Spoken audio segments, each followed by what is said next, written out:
వంకాయ రోటి పచ్చడి ఎలా చేసుకుందామో చూద్దాం రండి. ఇప్పుడు వంకాయలన్నిటినీ మంచిగా వాష్ చేసుకొని 1/2గా కట్ చేసుకొని సాల్ట్ వాటర్లో వాష్ చేసుకొని పక్కన పెట్టేసుకోవాలి.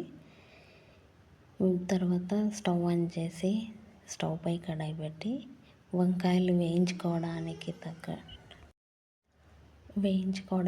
తగినంత ఆయిల్ వేసుకొని ఎంత ఆయిల్ అవుతుందో అంత. వంకాయ కొంచెం మునిగేలాగా ఉండాలి, అప్పుడు బాగుంటుంది టేస్ట్. దాని తర్వాత కొంచెం హీట్ ఎక్కిన తర్వాత ఆయిల్ వంకాయను ఒకటొకటి ఇలా వేసుకోవాలి. 2 సైడ్లు ఇలానే కాల్చుకోవాలి. అన్ని వంకాయలన్నిటినీ వేసుకొని అన్నీ ఒకేసారి వేసుకొని అలా నేను వీడియోలో చూపిస్తున్నట్టుగా. ఇది వేడి వేడి రైస్లోకి కానీ చపాతీలోకి కానీ రోటీలోకి కానీ కాంబినేషన్ చాలా బాగుంటుంది. ట్రై చేయండి. మూత పెట్టేసుకొని వేయించుకుంటే మగ్గి మెత్తగా ఇంకా బాగా అవుతుంది. ఇలా వేయించుకోవాలి. అన్నిటినీ 2 సైడ్లో కలుపుకుంటూ వేయించుకోవాలి. దీంట్లోనే మనం కొంచెం అంత జీలకర్ర వేసుకొని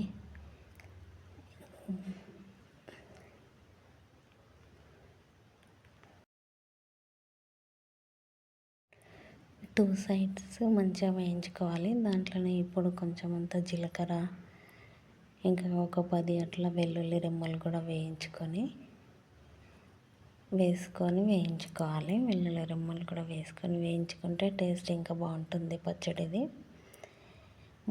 మధ్య మధ్యలో మూత పెట్టుకుంటూ కలుపుకుంటూ వేయించుకుంటే ఆయిల్లోనే బాగా మగ్గి ఇలా అయిపోతుంది.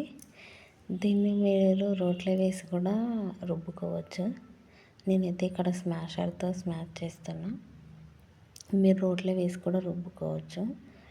మిక్సీ పడితే మరీ మెత్తగా అయిపోతుంది, అంత బాగుండదు. కొంచెం కచ్చపచ్చలాగా ఉంటేనే దీని టేస్ట్ బాగుంటుంది. నేను ఇక్కడ మిక్సీ ఇలా స్మాష్ చేసి దాంట్లోనే టేస్ట్కి తగ్గట్టు కొంచెం కారం, ఉప్పు, పసుపు కూడా వేసుకుంటున్నాను. టేస్ట్కి తగ్గట్టు కారం, పసుపు, ఉప్పు కూడా వేసుకొని అవన్నీ మంచిగా కలిసిపోయేట్లాగా ఒకసారి కలుపుకొని దీన్ని పక్కన పెట్టేసుకోవాలి.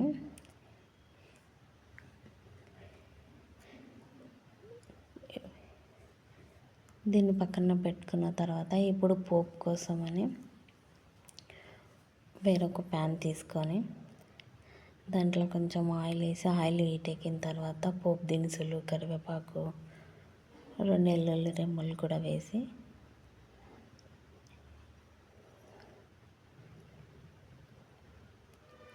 పోపు దినుసులు, కరివేపాకు, వెల్లుల్లి రెమ్మలు కూడా వేసి వాటిని పచ్చడిలో వేసుకోవాలి.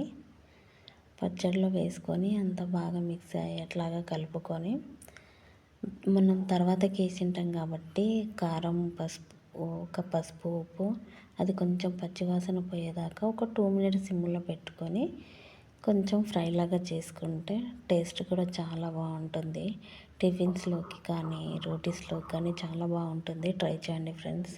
ట్రై చేసి ఎలా వచ్చిందో కామెంట్ చేయండి. అలాగే ఛానల్ని సబ్స్క్రైబ్ చేసుకొని లైక్ చేసి సపోర్ట్ చేయండి ఫ్రెండ్స్. మీ సపోర్ట్ నాకు చాలా ఇంపార్టెంట్. పచ్చడి ఎలా ఉందో కూడా కామెంట్ చేయండి.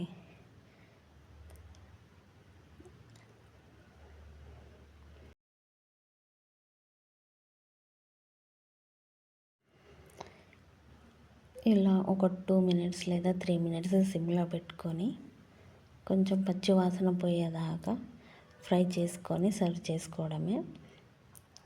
ఇది వేడి వేడి అన్నంలోకి కానీ రోటీ చపాతీలో కానీ దేనికైనా కాంబినేషన్ చాలా బాగుంటుంది.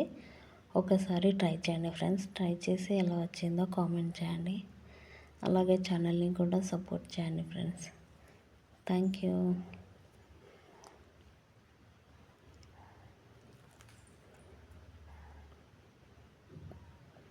Thank you.